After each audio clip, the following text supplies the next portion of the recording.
From the High Definition Production Center of Troy University's Broadcast and Digital Network and Troy campuses around the world, this is Troy TrojanVision Weekly.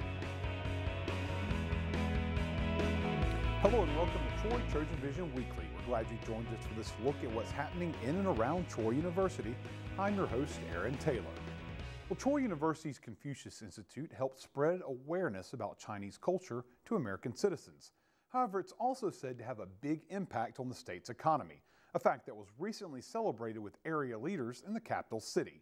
Andrew Johnson has more from our Trojan News Center in Montgomery.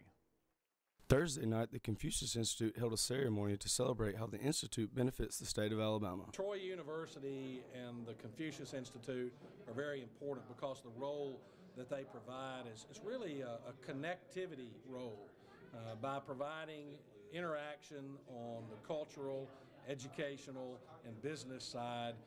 Everything that's being done through Troy University's Confucius Institute has been a real bonus to the state of Alabama in terms of our growth and ability to develop relationships with our friends in the People's Republic of China. The Confucius Institute is also expected to grow in the upcoming years. Absolutely. We want not only to see it continue, but to expand. We're reaching out into many schools across the state, LAMP being a good example of a very effective partnership. And we want our students in Alabama to be engaged because their marketability, their ability to accommodate and be accommodated in the global village is enhanced by virtue of fluency in more than one language. And we think that language, it used to be the Romance languages, which are still important, but I think the future would suggest that Mandarin is also important. The Confucius Institute at Troy University has reached more than 5,884 students and parents through 74 school presentations. Confucius Institute can promote Chinese cultures and teach Chinese languages. That's basically the most important thing that we do here. The Confucius Institute can be found on the first floor of Bibb Graves Hall. In Montgomery, Andrew Johnson, Troy TrojanVision News. The Alabama legislature is back in session. Legislators were back at work starting Tuesday at noon. Reporting from our Trojan News Center in Montgomery, Amy Austin spoke with those representing Troy and Pike counties to see their plans for this session. The Alabama legislature is back in session as both the Senate and House convened starting on March 3rd for the 2015 session. Several big bills will be brought forth to the floor. Well, there's a package of legislation coming from the governor, and we don't know what that is yet. He's speaking to the entire state population tonight, and he will present some revenue measures, as he calls them. The largest bill that we'll deal with will be the budget, the general fund budget, which is several million, $100 million in the red. So we've got to deal with the general fund budget. Each member of the legislature has a bill that they will present or support. That is their main focus for this legislative session. I'm going to introduce a bill dealing with solid waste. I'm hopefully have it on a committee tomorrow. It will allow a broader latitude on the part of the county commissioners that in the state that have regional landfills, and industry also has to have that, not only just households but industry. So first and foremost, we'll be looking at a solid waste bill. And both Hawley and Booth talked about the pieces of legislature that will affect the residents of the city of Troy and Pike County the most. The Education Trust Fund funds all of K through 12 plus the two-year schools and higher education. One of its largest employers, and it's stabilizing jobs come from Troy University. The education bill, because we anticipate having some amendments to the education bill that will support Lockheed Martin and the joint venture with Lockheed Martin and Troy University. And it's certainly incumbent upon us to be sure that Troy is well treated in the education budget. The legislature will meet throughout 30 different days within the span of 105 calendar days.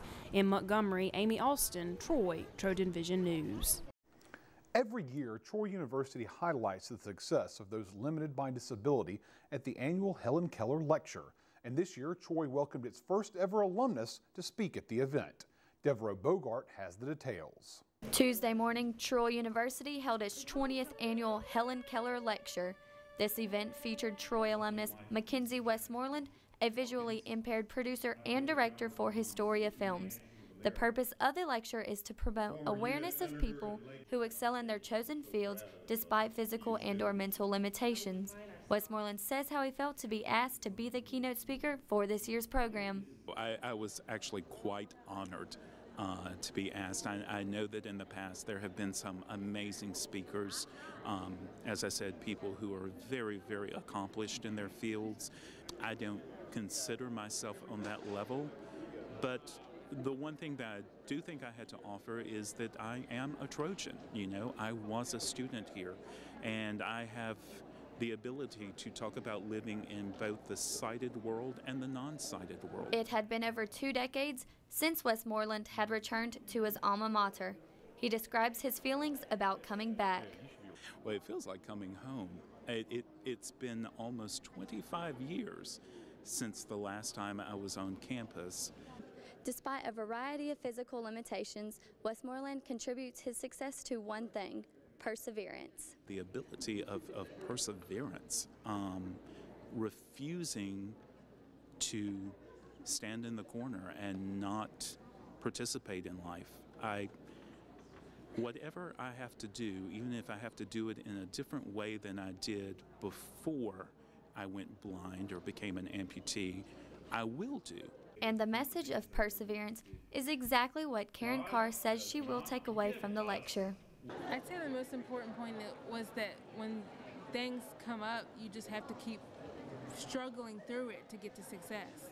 Deborah Bogart, Troy, Trojan Vision News. We will hear more from Westmoreland later in the show during Trojan Talk. And Troy University's Hall School of Journalism and Communication picked up 14 awards at this past weekend's Southeastern Journalism Conference in Atlanta, including top prizes for the crew here at Trojan Vision. Troy Trojan Vision News won first place in the category of Best College TV Station and Best College Video News Program. Our Clay Yeager picked up a third-place award for Best Feature Reporter. And in other broadcast categories, David Cadell won first place as Best Radio Journalist, and Katie Ganaway placed second for Best Radio Feature Reporter. Hall School Director Jeff Spurlock says he believes the 14 total awards for Troy is the highest total ever received from the SCJC. Well, we'll take a short break, but when we return, we'll see how Troy's Student Government Association is creating new opportunities for international students. Stay tuned. We'll be right back.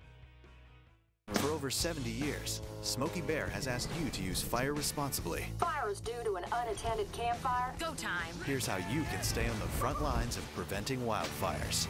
Always watch your campfire. Before leaving, drown it, stir it, drown it again, and feel that the fire is out cold. Oh, bullseye! And you won't need a visit from these guys. Copy that. You can be Smokey's wingman when enjoying nature and prevent wildfires. Visit SmokeyBear.com for more fire prevention tips. This is Dr. Daniel Smith. He's an expert in domestic and international economics.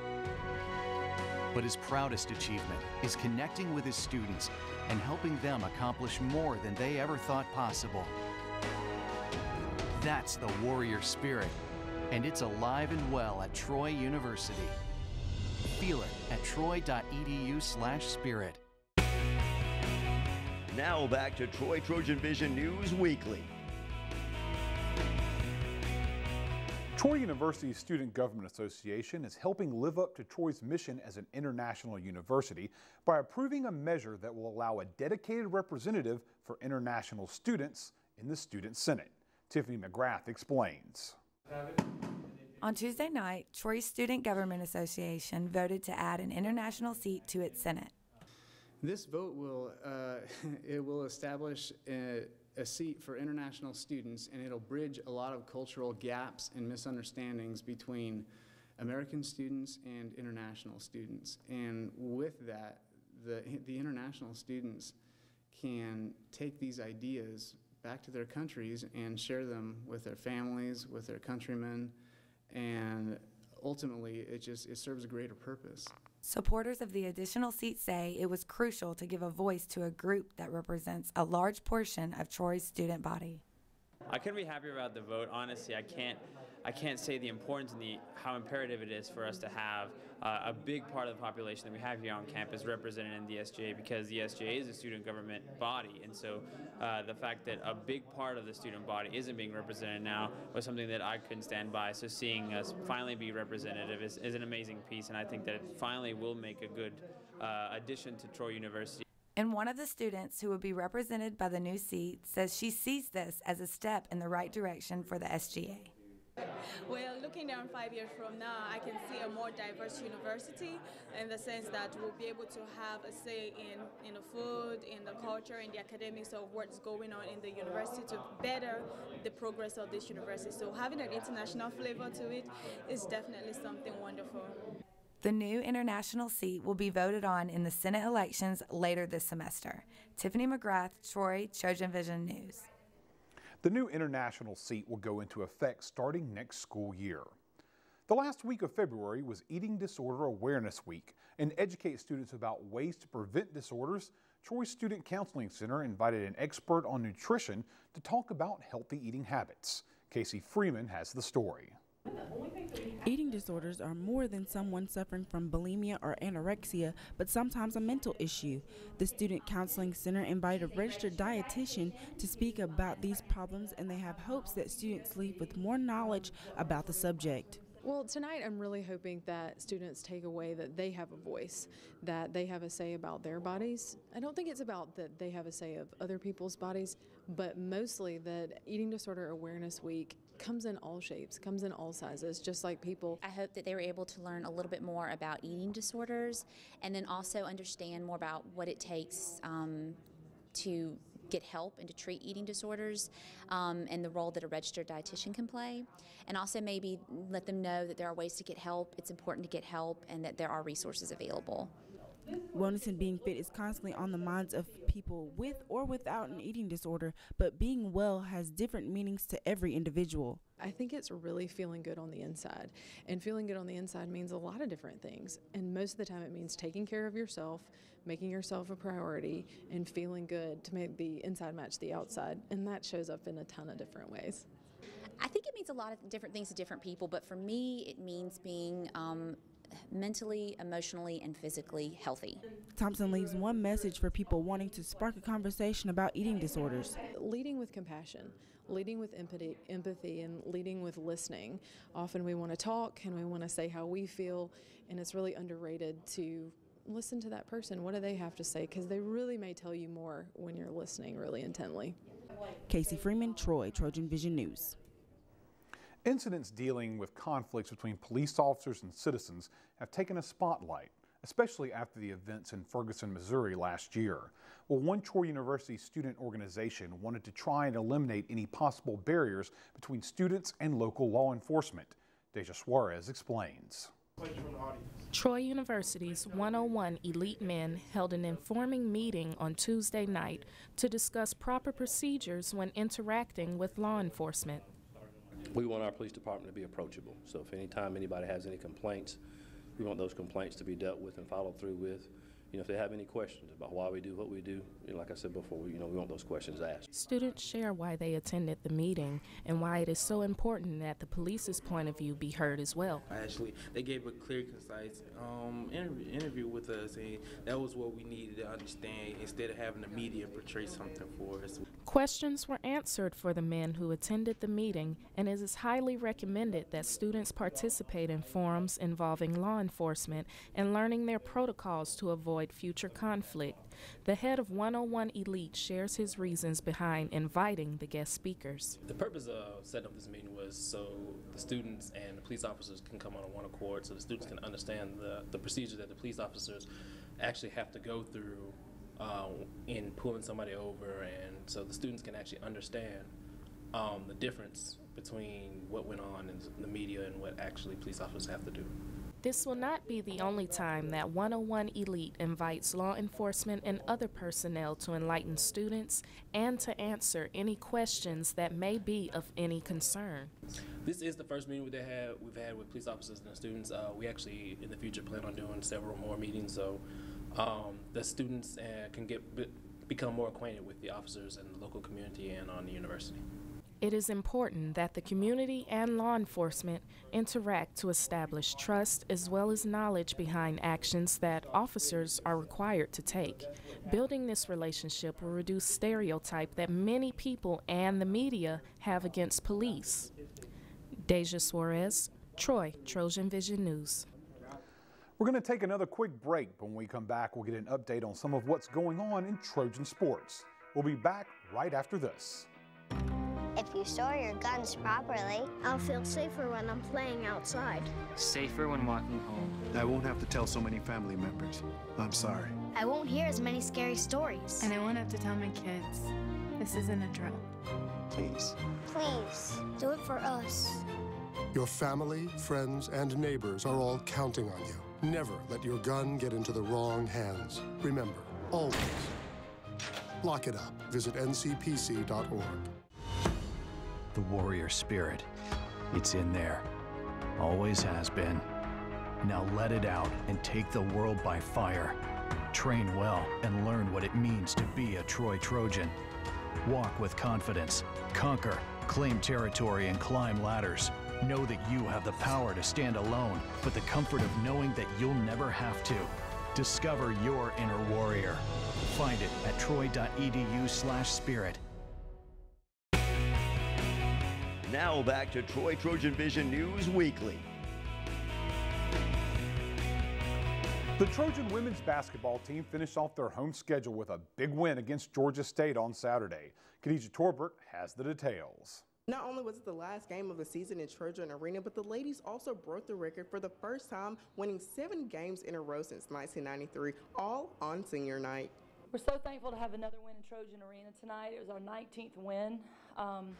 And we had a lot on our minds tonight. It was senior night, and we said, goodbye to our 4 seniors in Trojan Arena. It was their last game, and that's an emotional thing, and we wanted them to have a good senior night and go out with a win. Of course, the most important thing was getting this win, but still in the makes, we were hoping to play a lot of people and to begin to prepare to be our best and have as deep a team as possible when we get to the conference tournament. So a lot of those goals were met. We did have a good senior night. We got the win, and we got to play a lot of people and put them in situations where they had to produce so we could win. Among the goals that were met at Saturday's game was the support of the fans and the atmosphere they brought with them to cheer the seniors on to victory. I would really like to thank all the people that were here supporting us. We could really hear them. We could really feel it. And it made for a great atmosphere in Trojan Arena. And that was a great way to send the seniors off. And it's a good thing for us to build on in our program to recruit to for next year. It took the Lady Trojans just over 5 minutes into the game to take a double-digit lead over the Panthers. Most things are predicated on us causing turnovers. I think we had 40-something points behind their turnovers tonight. So, they've they know they're good at that. They know that's our game. So they get themselves ready in warm-ups and in pregame, and they know they have to get up and do a good job on defense for us to score high numbers. Coach Rigby explains how it feels to be in 3rd place in the Sun Belt standings. It feels great. The fact that we have 1 game left, and if we win it, we could have a 20-win season, because that's one of the first goals I set when I got to Troy, was to try to have a 20-win season. And there's, of course, been a lot of ups and downs along that road, but we just need to prepare as well as we can for South Alabama and try to take care of business and have that 20-win season and go into conference tournament with as much confidence as possible. Khadijah Torbert, Troy, Trojan Vision Sports. The women will wrap up their season against South Alabama this weekend in Mobile. And Trojan softball fans got a little extra action Tuesday night as the team went into extra innings to defeat the visiting Yellow Jackets of Georgia Tech. Once again, here's Khadijah Torbert. The Troy softball team goes 11 innings against Georgia Tech for the victory Tuesday night, with Amanda Winters with her 3rd walk-off of the season. There's really no explanation. Our team knows how to fight, and we fought to the very end. The last pitch, we were all just fighting. So I knew JC was on the mound throwing her heart out, and I didn't want to disappoint her. So I just came out with the best guy I had for her. Coach Mullins has one word for the actions her team displayed throughout that game. Just fight. Our girls have a lot of fight in them. It wasn't pretty at all times, but our pitching staff did a tremendous job to keep us in that ball game, and our hitters fought despite the fact they had not had a lot of success. And I think just the fight that we showed is a testament to our kids. The Trojans fall back from being down 3 runs and scored 3 of their own in the bottom of the 6th. Coach Mullins says they are never out of the fight and commends Amanda on trusting herself and fighting through. And Amanda Winters, she did not have a great game at the beginning, but she fought her way and she trusted herself, and she got a reward for it. We try to talk a lot about the late innings are our innings, and so we're never out of the fight. And again, I have to give credit to our pitching staff and our defense. They kept us within reach of that game, and when we're within reach, we have a lot of fight in us, and the late innings were our innings, and I could not be more proud of just the fight, again, that our girls had. Not only did this game give the team momentum, but it also gave them a positive outlook for the upcoming conference play. Well, I'm extremely excited. I think this gives us momentum into this weekend so we can start conference and just get ready to go. Khadija Torbert, Troy, TrojanVision Sports. Troy will open conference play this weekend when they travel to Atlanta to take on Georgia State. And Troy's golf teams are looking forward to a new facility being built that they hope will improve the program. Colin Cahill gives us a look. With the 2015 season just getting started, the men's and women's golf programs are enjoying its recent upgrades to its facility. Coaches and players are most excited for what's still to come. Well, we're just really excited to see the building, construction started, seeing some block in the ground. I know the guys and girls are really excited to see, some piping, some PVC coming out where the water and all the drainage is going to be for the building. And, it's taken up part of our practice tee for now. But, just seeing the progress of that is really exciting. A simple walk from the dorm or drive from the office, both players and coaches have been looking forward to this for a long time. Many years coming and a lot of people's dreams, not just mine, but players, former players, donors, and, of course, Dr. Hawkins and John Hartwell, our AD, and everybody involved. It's just been huge. We're just excited to be able to come down there and have a place, not even to just play, but just kind of have some team bonding and, be able to hit when it's raining and have a bathroom down there. It'll be nice. The addition of an indoor facility will be a great advantage to have for its present and its future players. For us to be able to have that kind of land directly on our campus is huge. It's a big blessing to go along with it that'll house both men's and women's teams for locker rooms, a team room, 3 coaching offices for myself and Bart. Be able to video my swing and kind of rehearse my swing, go back and forth and watch it over and over again and just fine-tune everything. Whether it's a practice session inside or hitting balls outside on the range, this new indoor and outdoor facility provides that and more. A day like today, when it's extremely cold, they know that, hey, today's not going to be a shutdown day. Today we're not taking a break because of the inclement weather. We honestly can do everything, putting, chipping. Obviously we have 6 greens out here you can go to anytime, anywhere. We have literally any shot that you can think of. We have it out here to practice from any distance, whichever way. If you got to keep it low, get it high, turn it left, turn it right. We have everything here. Colin Cahill, Troy, TrojanVision Sports. It's time for our last break, but when we return, we'll hear more from this year's Helen Keller guest speaker. Stay tuned. We'll be right back. You sure you don't want some? It's chamomile. Listen, you are extremely terrifying. Just the scariest undead subhuman thing on TV, and I really mean that. But I am worried that you could give my kids nightmares if they see you, so I'm gonna have to block you. So that's it. Oh, and tell the zombies they're blocked too. The warrior spirit, it's in there. Always has been. Now let it out and take the world by fire. Train well and learn what it means to be a Troy Trojan. Walk with confidence, conquer, claim territory, and climb ladders. Know that you have the power to stand alone, but the comfort of knowing that you'll never have to. Discover your inner warrior. Find it at troy.edu/spirit. Now back to Troy TrojanVision News Weekly. As we mentioned earlier, Mackenzie Westmoreland was the guest speaker at this year's Helen Keller lecture. After the lecture, I had the chance to sit down with Westmoreland to talk about his visit. Hello and welcome to Trojan Talk. I'm your host, Aaron Taylor. My guest today is this year's guest lecturer for the Helen Keller Lecture, Mackenzie Westmoreland. Mackenzie, thanks for joining me here today. Thank you. And as I mentioned, you were here as the guest speaker at this year's Helen Keller Lecture, the first Troy University alumnus to speak at the Helen Keller Lecture. How did it make you feel to be the first alumnus and just the opportunity to speak at an event such as the lecture? Well, of course, initially it made me scared, but I have to say it was quite an honor. It really is wonderful. It's my first time back on campus in almost 25 years, and to come here and be part of such an important event was a true honor. And now, for those that don't know about the lecture, it's a lecture designed to highlight the successes of people despite physical or mental limitations. And for you, you described a variety of potential limitations that you have been able to succeed in spite of. And it tells a little about what you've had to deal with your limitations. Well, 5.5 years ago, I literally woke up one morning totally blind. I had suffered from diabetic retinopathy while I slept, and both of my retinal walls detached. As you can imagine, to go from being a sighted person to a non-sighted person overnight was pretty terrifying. I spent time learning how to be an independent blind person, and just when I thought I was ready to re-enter the world of living, I found out that I had to have my leg amputated and that I had complete kidney failure. And I'm here today due to dialysis 3 times a week.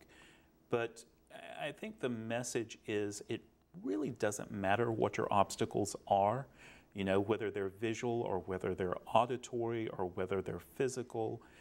The fact of the matter is that those challenges can actually make us better. I don't like to say I'm defined by my challenges, rather I am refined by them. And in that refinement, you move towards filmmaking. You're a filmmaker, and one might, instantly think, well, this is a visual medium.